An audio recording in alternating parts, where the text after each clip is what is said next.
Assalamualaikum warahmatullahi wabarakatuh.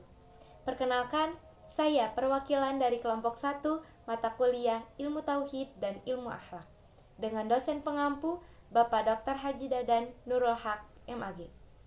Sebelumnya, saya akan memperkenalkan terlebih dahulu anggota dari kelompok 1, yaitu saya sendiri dengan nama Faras Aulia Jahra, lalu ada Elsa Nuraini, Nadia Agatha, dan Nayara Salsabila Putri. Pada video kali ini kita akan membahas materi tentang Tauhid Rububiyah, Uluhiyah, dan Mulkiyah. Mari kita simak bersama-sama video ini. Sebelum membahas definisi Tauhid Uluhiyah, Rububiyah, dan Mulkiyah, ada baiknya jika kita memahami konsep dari Tauhid terlebih dahulu. Pada dasarnya, istilah Tauhid itu berasal dari kata wahada yuhidu tauhidan, yang artinya menyatukan atau menganggap sesuatu sebagai satu atau mengesahkan. Jika melihat Kamus Besar Bahasa Indonesia, Tauhid memiliki definisi sebagai kepercayaan yang kuat bahwa Allah itu hanya satu atau tunggal. Keberadaan Tauhid ini hanya dilakukan oleh hamba Allah alias umat muslim saja, dengan meyakini bahwa Allah Subhanahu wa Ta'ala itu hanya ada satu alias tunggal sebagai Tuhan yang harus diimani. Tauhid terbagi ke dalam 3 jenis, yaitu Tauhid Rububiyah, Tauhid Uluhiyah, dan Tauhid Mulkiyah. Nah, pembahasan yang pertama adalah Tauhid Rububiyah. Tauhid Rububiyah berasal dari salah satu nama asma Allah, yaitu Ar-Rabb, yang memiliki beberapa arti, yaitu pemelihara, pengasuh, penolong, penguasa, pelindung, dan pendamai.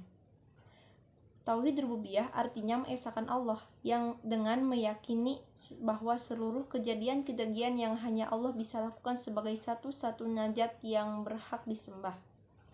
Kemudian isi dari Tauhid ini ialah meyakini bahwa Allah adalah Tuhan pengatur segala sesuatu, pemiliknya, Dia pencipta aturannya, dan pemberi rezekinya. Sesungguhnya Dia yang menghidupkan, yang mematikan, yang memberi manfaat, dan mendatangkan hukum mudarat. Dan Dia menerima doa terutama dalam kesukaran. Dia berkuasa atas apa sahaja yang Dia kehendaki, dan tidak ada sekutu baginya. Jika seseorang memahami dan meyakini tauhid ini, ia akan merasa tenang dan tidak akan cenderung memikirkan segala sesuatu yang sudah diatur oleh Allah Subhanahu wa Ta'ala.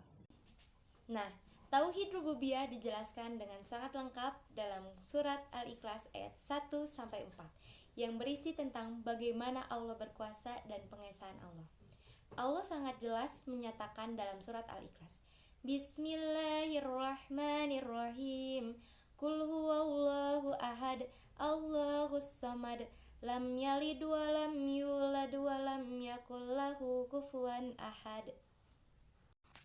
Yang artinya, katakanlah, Dialah Allah yang Maha Esa. Allah adalah Tuhan yang bergantung kepadanya segala sesuatu. Dia tidak beranak dan tidak diperanakan, dan tidak ada seorang pun yang setara dengannya. Quran Surat Al-Ikhlas ayat 1-4. Dari surat tersebut dapat kita sama-sama ketahui bahwa Allah merupakan zat yang esa karena tidak ada sesuatu pun yang dapat menyamakan Allah. Tauhid Rububiyah dapat diamalkan dalam keseharian dengan tidak melakukan dosa syirik atau menyekutukan Allah, dengan menyembah sesembahan selain Allah atau yang lainnya. Lanjut ke pembahasan kedua, yaitu Tauhid Uluhiyah. Tauhid Uluhiyah berasal dari kata al-ilaih, yang artinya sesuatu yang disembah, atau sesembahan dan sesuatu yang ditaati secara mutlak. Tauhid Uluhiyah yakni keyakinan atas keesaan Allah dalam tujuan perbuatan-perbuatan hamba Allah yang dilaksanakan dengan tujuan taqarrub dan ibadah. Maksudnya, kita sebagai hamba Allah harus mengesahkan Allah Subhanahu wa Ta'ala dengan cara beribadah hanya kepadanya. Misalnya, seperti berdoa, menyembelih hewan kurban, bernazar, bertawakal, bertaubat, dan lainnya. Ibadah tersebut pun juga harus dilaksanakan secara lahiriah maupun batiniah. Penerapan dari Tauhid Uluhiyah ini pun tidak hanya sekedar pada perbuatan ibadah saja, tetapi juga dengan tidak mempercayai ramalan dukun dan tidak mencontek ketika ujian. Bahkan di dalam kitab suci Al-Quran ada banyak firman Allah Subhanahu wa Ta'ala mengenai keberadaan Tauhid Uluhiyah ini dalam bentuk ibadah berdoa, bertawakal, menyembelih hewan kurban, dan lainnya. Maksudnya, semua itu dilakukan karena umat Islam melaksanakan perintah dan meninggalkan larangannya sebagai bukti ketaatan dan semata-mata untuk mencari Allah. Dalil mengenai tauhid uluhiyah tertera dalam surat Al-Fatihah ayat 5. Bismillahirrahmanirrahim. Iyyaka na'budu wa iyyaka nasta'in. Hanya kepadamu ya Allah kami menyembah dan hanya kepadamu ya Allah kami meminta. Quran surat Al-Fatihah ayat 5.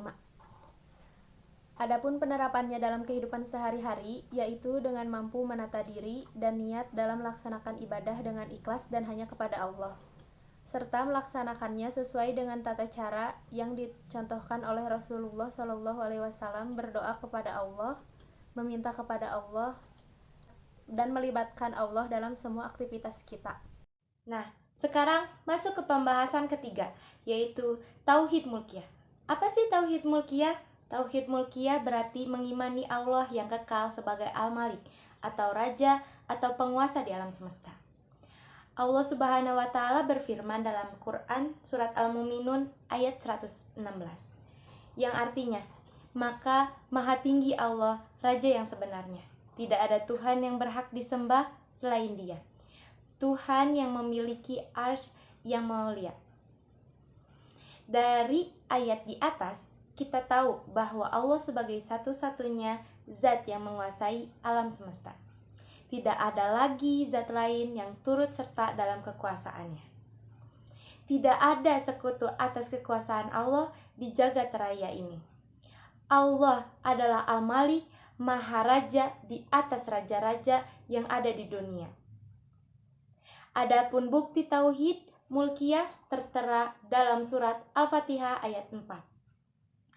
Bismillahirrahmanirrahim. Maliki yaumiddin, yang artinya yang menguasai hari pembalasan.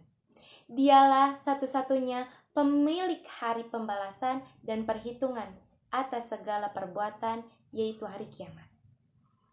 Kepemilikannya pada hari itu bersifat mutlak dan tidak disekutui oleh suatu apapun.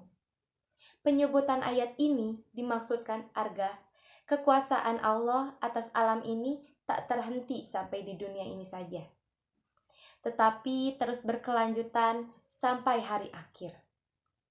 Hanya Allah sang pemilik seluruhnya pada hari kiamat, di mana setiap jiwa tidak berhak atas dirinya sedikit pun. Dan Dialah Raja yang tidak ada kerajaan pada hari kiamat selain kerajaannya. Dalam ayat ini tersirat sebuah pengertian bahwa Allah Subhanahu wa Ta'ala sangat tegas ketika menyebut dirinya sebagai zat yang maha menguasai atau maha memiliki hari pembalasan.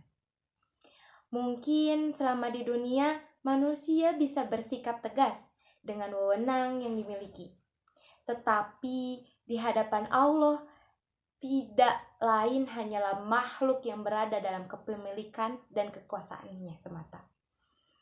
Maka sudah sepatutnya kita sebagai manusia senantiasa bersikap tawadu karena kita lemah di hadapan kekuasaan Allah. Tidak memiliki apa-apa selain harapan agar Dia mengampuni dan menyayangi kita. Berikut ringkasan dari materi yang sudah dipaparkan oleh pemateri kami. Tauhid berasal dari kata wahada yuwahidu tauhid, yang artinya menyatukan atau menganggap sesuatu sebagai satu atau mengesahkan. Tauhid ini adalah upaya kita sebagai hamba Allah untuk meyakini bahwa Allah adalah pemilik atas segala semesta ini. Dialah satu-satunya pencipta dan pengatur alam semesta ini, sehingga Dialah yang berhak untuk disembah dan tidak ada sekutu baginya. Tauhid terbagi menjadi 3 macam, yaitu Tauhid Rububiyah, mengesahkan Allah dengan meyakini seluruh kejadian-kejadian yang hanya Allah bisa lakukan sebagai satu-satunya zat yang berhak disembah. Yang kedua, Tauhid Uluhiyah, keyakinan atas keesaan Allah Subhanahu wa Ta'ala dalam tujuan perbuatan-perbuatan hamba Allah yang dilaksanakan dengan tujuan taqarrub dan ibadah. Dan yang terakhir, Tauhid Mulkiyah. Tauhid Mulkiyah berarti mengimani Allah yang kekal sebagai Al-Malik atau Raja penguasa di alam semesta. Sekian penjelasan dari kami, kurangnya mohon dimaafkan, dan semoga video ini dapat bermanfaat untuk kita semua. Terima kasih atas perhatiannya. Wassalamualaikum warahmatullahi wabarakatuh.